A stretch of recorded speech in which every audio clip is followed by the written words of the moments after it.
Hello दोस्तों, आपका स्वागत है चैट टेक्निकल चैनल पर। आइए आज हम स्टार्ट करते हैं डे 1 इंग्लिश ग्रामर, जिसमें आज का जो टॉपिक है some basic terms of English, जिसमें हम डिस्कस करेंगे alphabet, word, sentence, subject, predicate, simple sentence, compound sentence, complex sentence, mix sentence क्या होते हैं। तो इसमें हम वन बाई वन डिस्कस करते हैं। तो वैसे तो आपको ये पता होगा कि अल्फ़ाबेट क्या होते हैं। अंग्रेज़ी भाषा में 26 अल्फ़ाबेट होते हैं, जिन्हें कैपिटल लेटर्स और स्मॉल लेटर्स में हम यूज़ करते हैं। इन्हें दो प्रकार से लिखा जाता है, स्मॉल लेटर्स और कैपिटल लेटर्स। लेकिन इनका जो प्रोनाउंसिएशन होता है वो सेम होता है, उच्चारण इनका सेम होता है, चाहे स्मॉल लेटर में लिखोगे तब और अगर आप कैपिटल लेटर में लिखेंगे तब भी। लेकिन आकृति इनकी भिन्न भिन्न होती है। आई मीन के लिखने का जो कंडीशन, जो तरीका होता है इनका लिखे जाते हैं, वो अलग अलग तरीके से लिखे जाते हैं।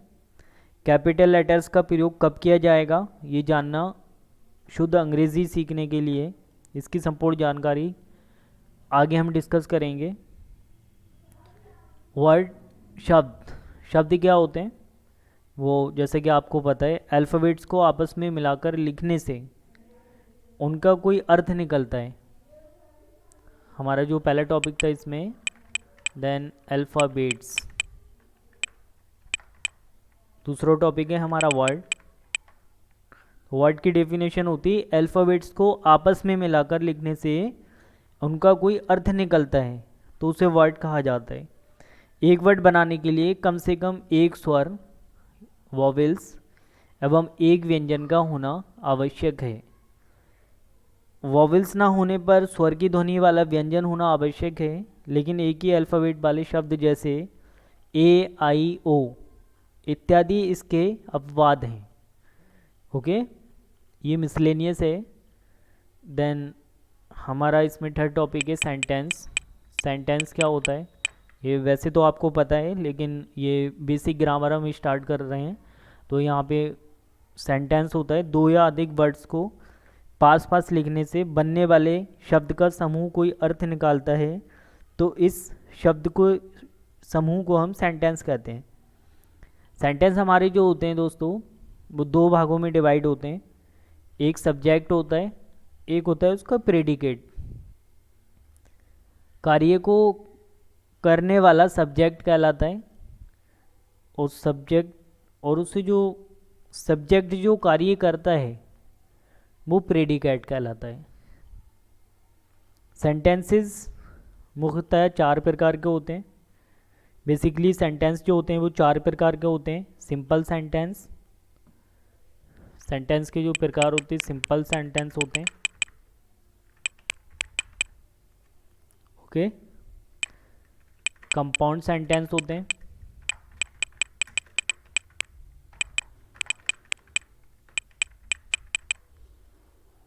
कॉम्प्लेक्स सेंटेंस होते हैं,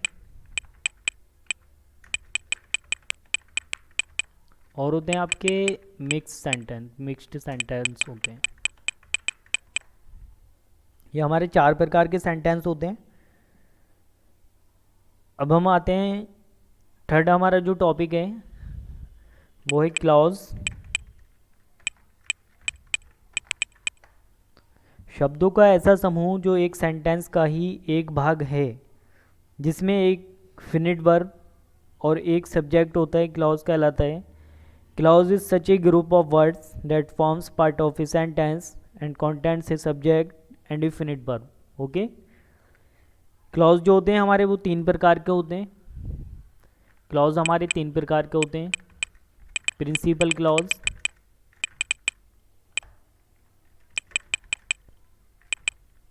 कोऑर्डिनेट क्लॉज और सबऑर्डिनेट क्लॉज।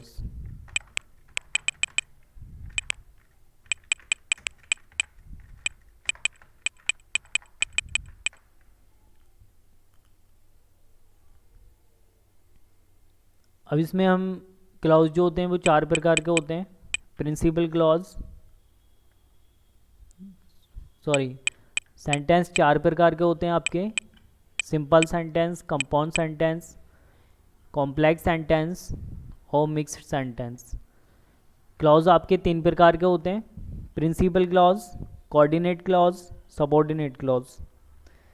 अब प्रिंसिपल क्लॉज क्या होता है? ऐसे क्लॉज होते हैं जो स्वयं पर स्वतंत्र होते हैं और जिसका स्वयं का अर्थ जो होता है वो प्रॉपर तरीके से निकलता है। कोऑर्डिनेट क्लॉज वो होते हैं, ये क्लॉज भी एक स्वतंत्र क्लॉज है जिसका स्वयं का अर्थ निकलता है। ये सिंपल सेंटेंस की तरह होते हैं जो अनक्लॉज से कोऑर्डिनेटिंग कंजक्शन जैसे एंड, बट, फॉर और एटसेट्रा से संयुक्त होती हैं। सबऑर्डिनेट क्लॉज क्या होता है? ये क्लॉज एक स्वतंत्र क्लॉज नहीं है जिसका स्वयं का पूर्ण अर्थ नहीं निकलता है। जो सबऑर्डिनेट क्लॉज होता है उसका पूरा अपना अर्थ स्वयं का नहीं निकलता है। इसके लिए किसी भी कंजक्शन की आवश्यकता पड़ती है, जैसे as, why, because, since, before, unless, though, although, lest, as soon as, provided etcetera से संयुक्त होते हैं। सबऑर्डिनेट क्लॉज का इस क्लॉज द्वारा किए जाने वाले कार्य के अनुसार तीन भागों में वर्गीकरण किया जाता है, जैसे noun clause, adjective clause, adverb clause. फिर आता है टॉपिक हमारा फ्रेज।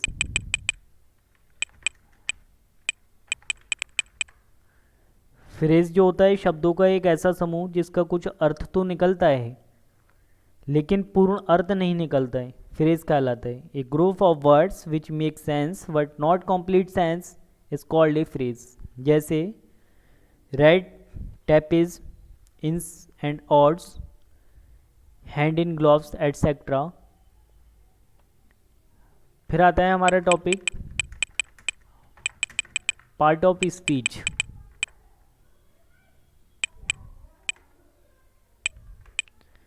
पार्ट ऑफ स्पीच क्या होता है? इसके ये भाग जो होता है, सेंटेंस जो होता है, वो प्रयुक्त विभिन्न प्रकार के शब्दों को 8 भागों में विभाजित किया जाता है जिसको हम पार्ट ऑफ स्पीच कहते हैं। पार्ट ऑफ स्पीच होते हैं non, pronoun, adjective,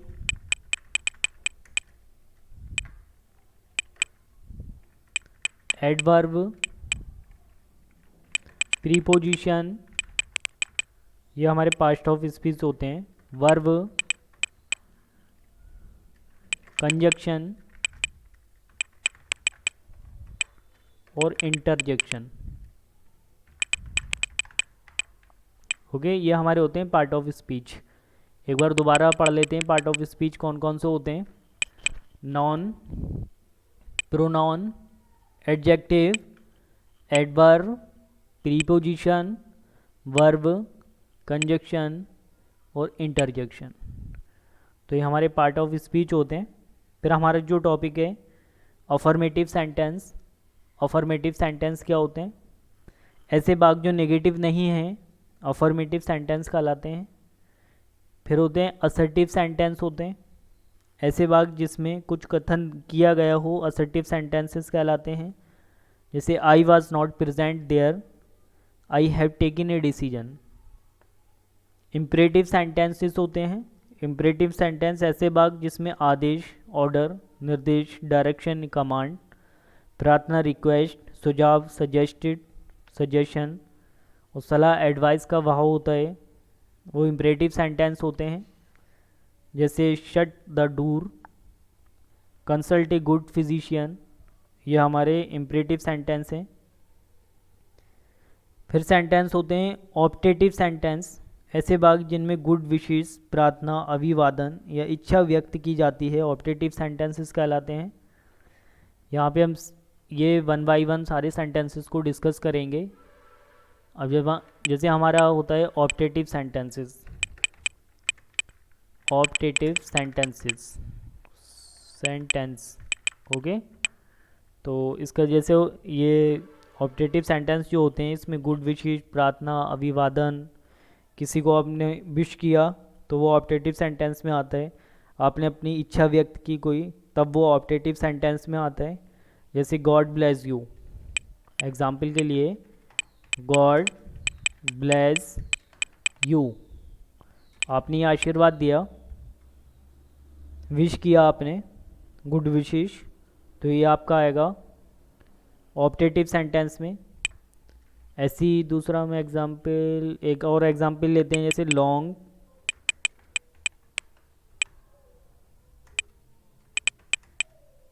live the queen.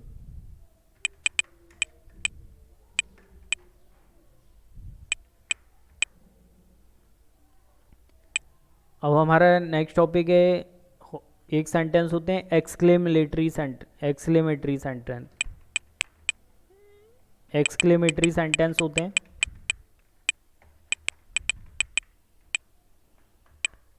ऐसे वाक्य जो अफसोस, घृणा, दुख, आश्चर्य, खुशी, शाबाशी देने का भाव व्यक्त करते हैं, उनको हम एक्सक्लेमेटरी सेंटेंस कहते हैं। जैसे hurrah, we have won the match, oh she died so young, oh she died so young. इस तरीके के जो सेंटेंस होते हैं वो हमारे होते हैं एक्सक्लेमेटरी सेंटेंसेस। कॉलिक्यूअल, इसका अर्थ होता है कन्वर्शनल, इनफॉर्मल, जो बातचीत में प्रयोग होता है। कॉम्प्लीमेंट होता है, कॉम्प्लीमेंट का अर्थ होता है पूरक, कॉम्प्लीमेंट यानी कि किसी भी चीज़ को कंप्लीट करना।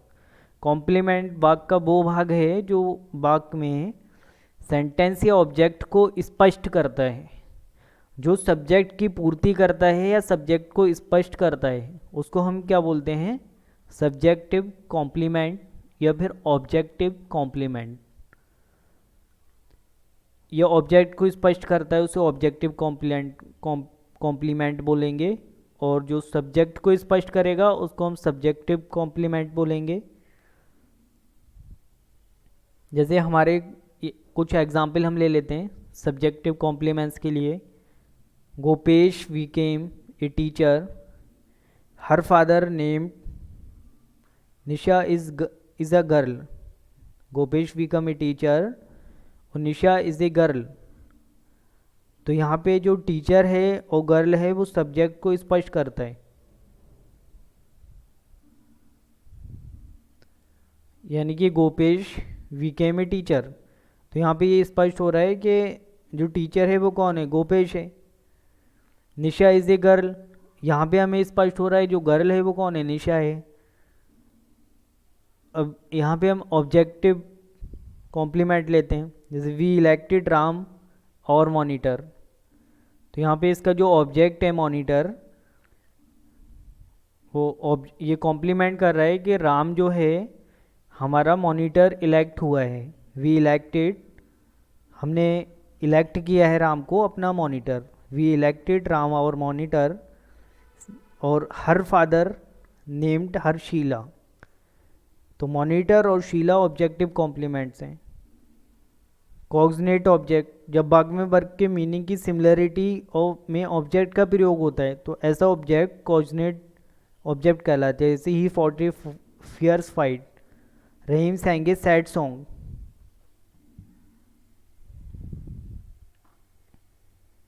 फिर आता है सिलेबल, वर्ड का वो भाग जो एक बार में बोला जाता है सिलेबल कहलाता है। एक वर्ड, एक शब्द एक या अधिक सिलेबल हो सकता है, जैसे a syllable is a part of word that contains a single vowel sound that and that is pronounced as a unit.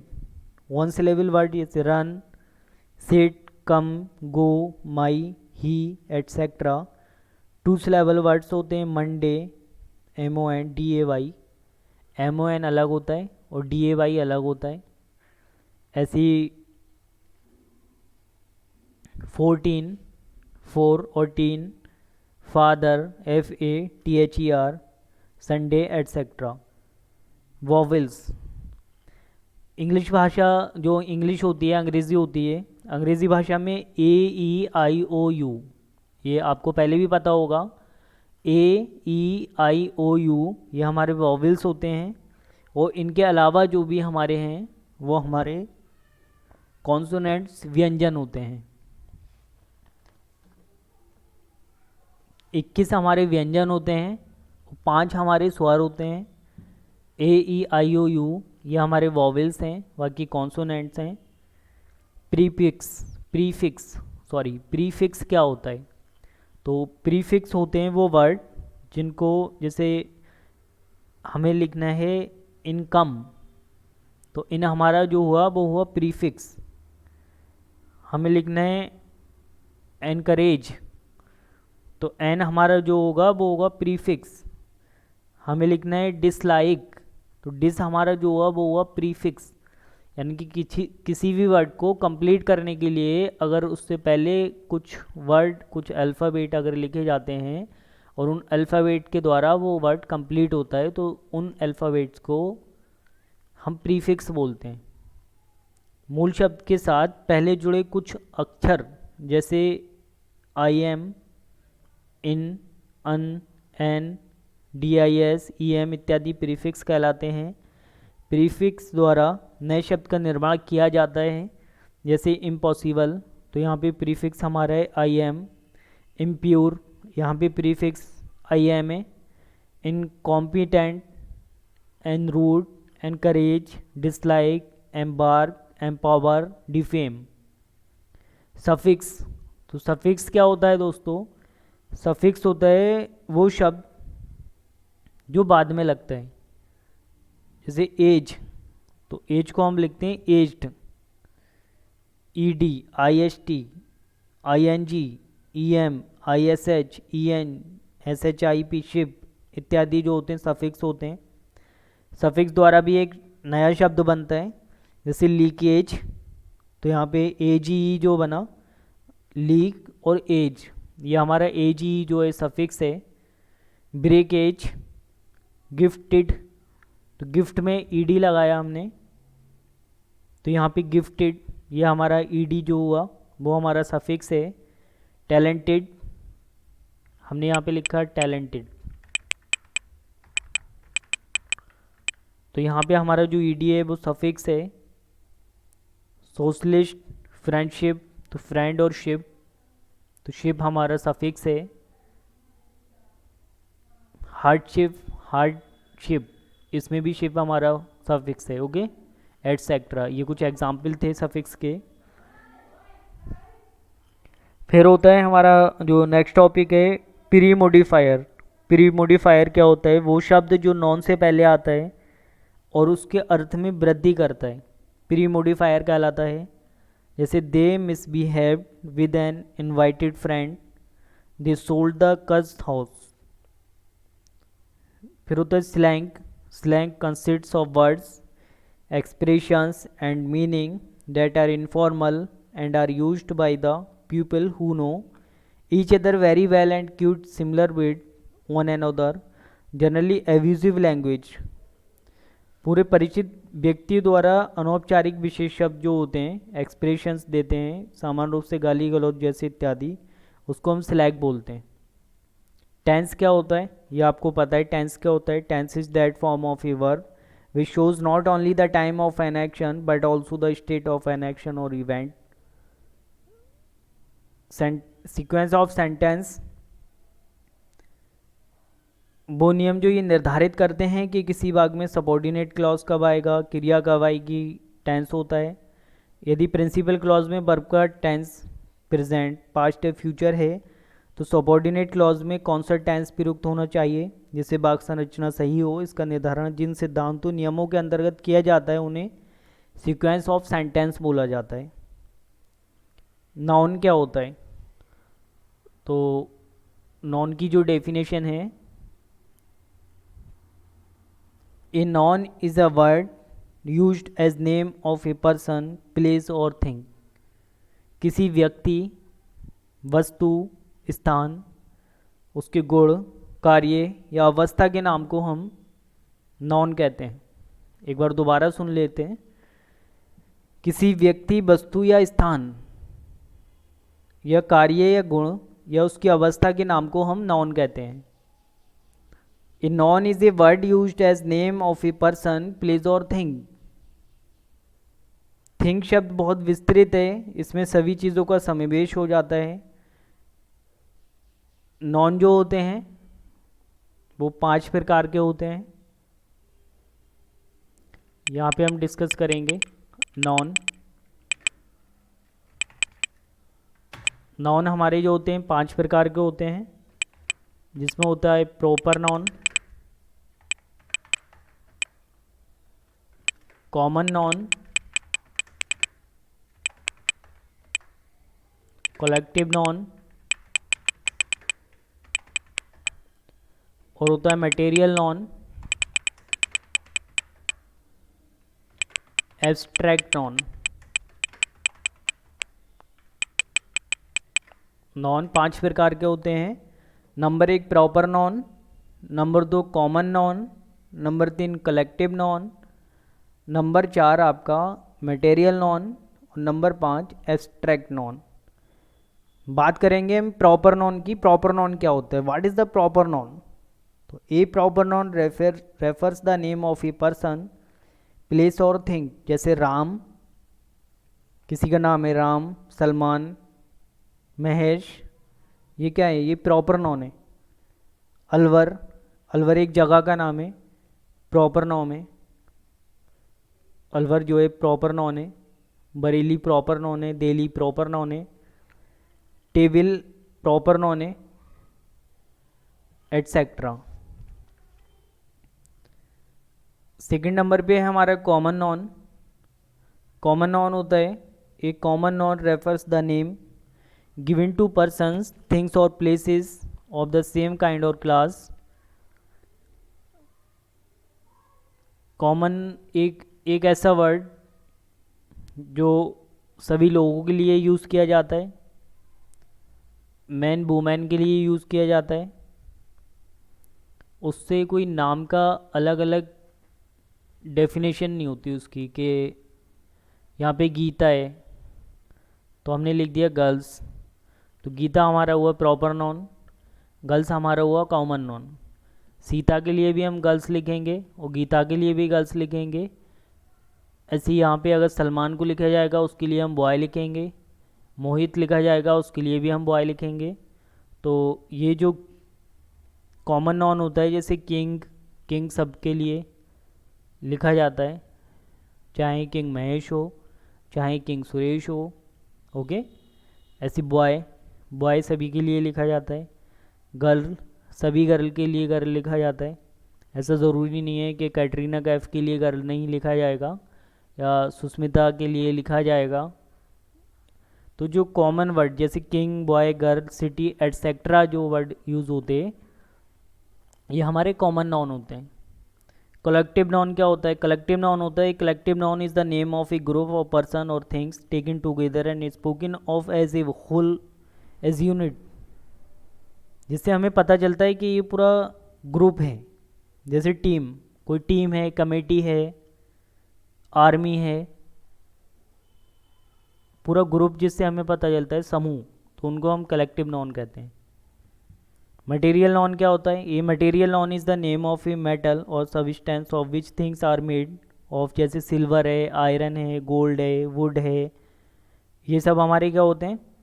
Material noun होते हैं। मटेरियल नाउन्स काउंटेबल नहीं होते हैं, अर्थात इनकी गिनती नहीं की जा सकती है, इन्हें मापा या तौला जा सकता है। जैसे सिल्वर है, इसे हम तोलते हैं या मापते हैं। वुड है, आयरन है, इनके साथ समानता सिंगुलर वर्ब का प्रयोग किया जाता है एवं इनके पहले आर्टिकल का प्रयोग नहीं किया जाता है। मटेरियल नाउन से पहले कोई भी आर्टिकल का यूज़ नहीं किया जाता है, ये बात आप याद रखिए। अब आते हैं एब्स्ट्रैक्ट नाउन। ये 5वां है हमारा, लास्ट नाउन का जो पार्ट से।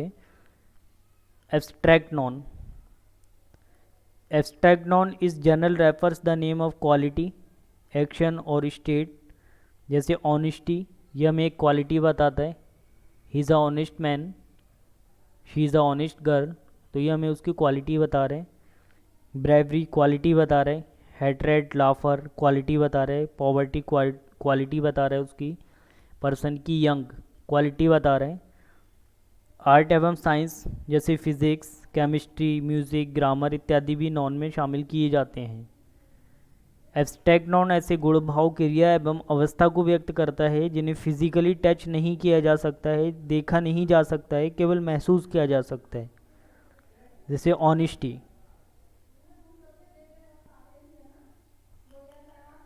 यंग। एब्स्ट्रैक्ट नाउन का प्रयोग सामान्यतः सिंगुलर में किया जाता है। तो दोस्तों आज के लिए इतना ही काफ़ी है, हमने ये डिस्कस किया।